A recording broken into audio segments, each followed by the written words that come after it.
ऐसा चांडाल भी पवित्र हो जाता है। कितना पवित्र हो जाता है? जैसे सोमयाजी ब्राह्मण आदर का पात्र होता है, ऐसे वह आदर का पात्र बन जाता है। फिर किसी को आपका मंगल में प्रत्यक्ष दर्शन ही हो जाए तब तो कहना ही क्या। ये बड़ा संकट है वैष्णवों के ऊपर, जो इस कराल कलिकाल में सौभाग्य से भगवत शरणागत हो करके वैष्णव धर्म का, भागवत धर्म का पालन कर रहे हैं, उन जीवों पर बहुत भारी संकट है। आप लोग कहेंगे कौन सा संकट है? महाराज जी, संकट यह है कि वैष्णव परिवार को अपनी वैष्णव संस्कार युक्त कन्या के लिए वैष्णव वर नहीं मिल रहा है, और जो वैष्णव परिवार हैं उनका लड़का, घर में परम भक्तिमय वातावरण है, उनको वैष्णव परिवार की कन्या नहीं मिल रही है बहू के रूप में।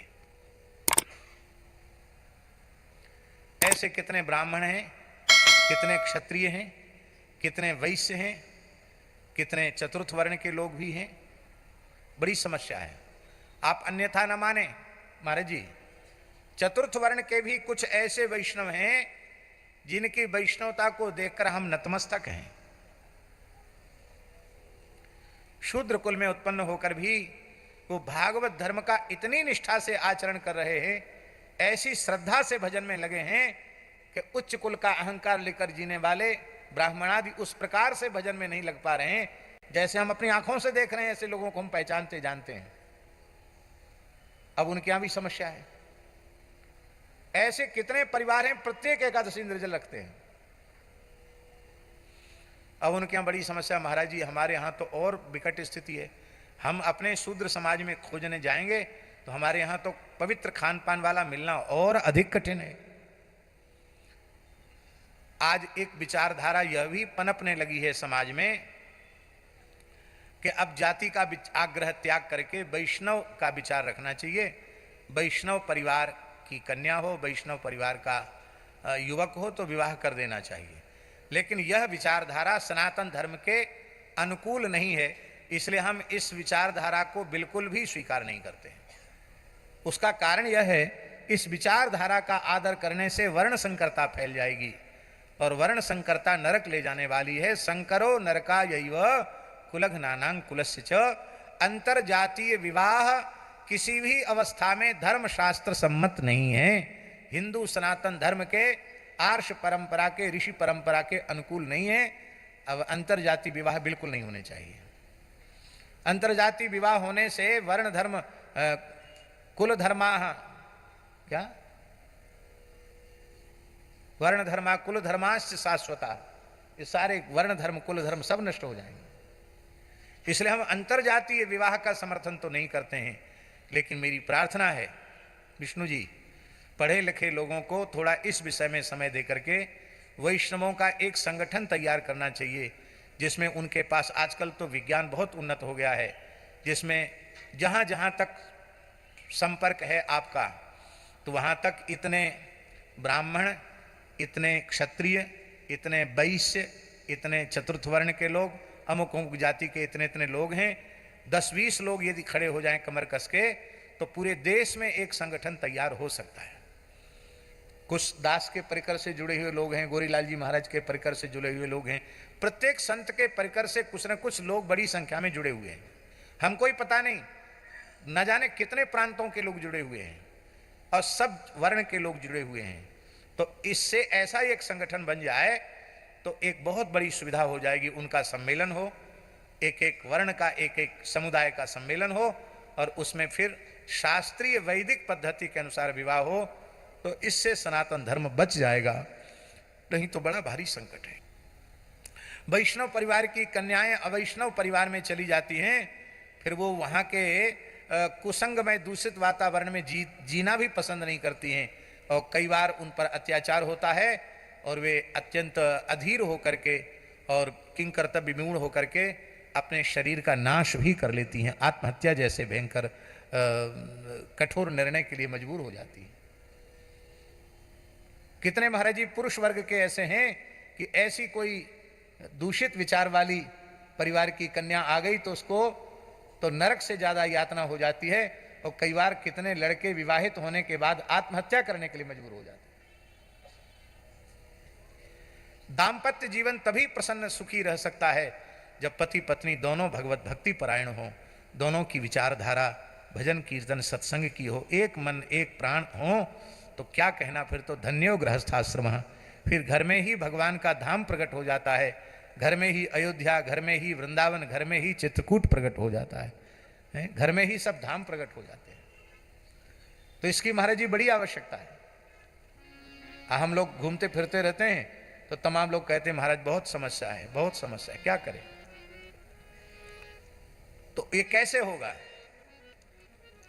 अमीरों की हालत ये है राम जी, अमीरों की हालत ये है कि उनके घर में प्याज लहसुन भी नहीं आता, पर उनके बच्चे होटल में जाकर गंदी चीज पीते हैं, गंदी चीज खाते हैं।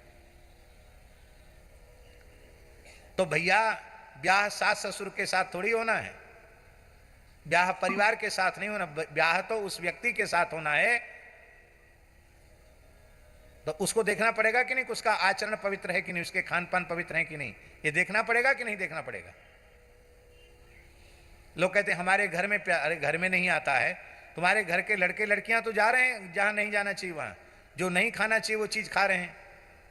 तो घर में नहीं होता, उससे क्या क्या ये अहंकार लेके घूमने से क्या फायदा है? घर में नहीं होता, वहां खाने वाले लोग घर में आकर उन्हीं बर्तनों में भोजन करते हैं। वो बर्तन भी किसी साधु संत के भिक्षा ग्रहण करने के योग्य नहीं है। हमारे महाराज जी कहते थे, महाराज जी सन सुजात जी, हमारे महाराज जी कहते थे इस युग में जिसके घर में जाकर पानी पी लिया उसका जूठा पानी पी लिया, जिसके घर में खा लिया उसका जूठा खा लिया। इसलिए सर्वोत्तम पक्ष है, आचार विचार रखना चाहते हो तो स्वपाकी बनकर रहो। शौचाचार बिल्कुल समाप्त हो गया है। माताएं रसोई घर तक चप्पल ले जाती हैं। एक जगह थे तो वहां एक माता जी चप्पल पहन के रसोई घर में चली गई, हमारे महाराज जी के साथ थे। तो हमने कहा महाराज जी चप्पल, तो हमने टोका भाई चप्पल। उन्होंने कहा ये रसोई घर के बाहर नहीं जाती। महाराज जी तो हमारे बड़े गंभीर थे, पक्की रसोई थी, अच्छे वैष्णव परिवार की बात है। तो उन्होंने कहा, महाराज जी ने हंस करके कहा ये फलाहारी चप्पल है। बोलो वृंदावन बिहारी। क्या बोला?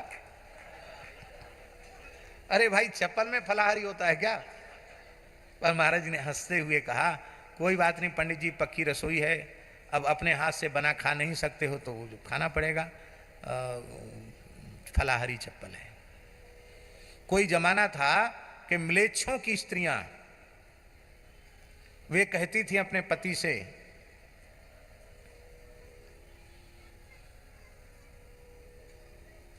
अब वो शब्द हम उर्दू का भूल रहे हैं, महाराज जी के मुख से सुना हुआ है।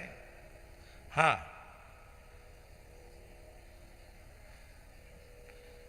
म्लेच्छों की स्त्रियां कहती थी इस भड़ुए की हुकूमत में जूतियां पहन के चपातियां नहीं बनाई। भड़ुआ एक गाली होती है। इस भड़ुए की हुकूमत में जूतियां पहन के चपातियां नहीं बनाई। इसका मतलब है म्लेच्छों की संस्कृति थी, चाहे ईसाई हो या मुसलमान, उनकी संस्कृति थी जूता चप्पल पहन के खाना और जूता चप्पल पहन के रसोई बनाना। ये हिंदुओं की संस्कृति नहीं है। अब आप लोग कहेंगे कि नहीं नीचे फर्श होता है, डॉक्टर कहते हैं कि वो फर्श घुटने जल्दी खराब कर देता है। अरे भाई फर्श घुटने खराब कर देता है तो वहाँ गलीचा बिछा लो। लोग शौचालय में भी गलीचा बिछाने लग गए हैं। हाँ, जिन कई शौचालयों में देखते हैं गलीचा बिछा हुआ है, हम सोचते हैं वहाँ धुलाई सफाई कैसे होती होगी। तो शौचालयों में गलीचा बिछाने लग गए हैं। आप अपने रसोई घर में गलीचा नहीं बिछा सकते, गलीचा पर खड़े हो जाओ, लकड़ी का पाटा बना लो, उस पर खड़े हो जाओ। लेकिन रसोई घर के भीतर जूता चप्पल बिल्कुल भी नहीं जाना चाहिए। बिना स्नान के किसी का भी रसोई घर में प्रवेश नहीं होना चाहिए। घर में ठाकुर जी पधराओ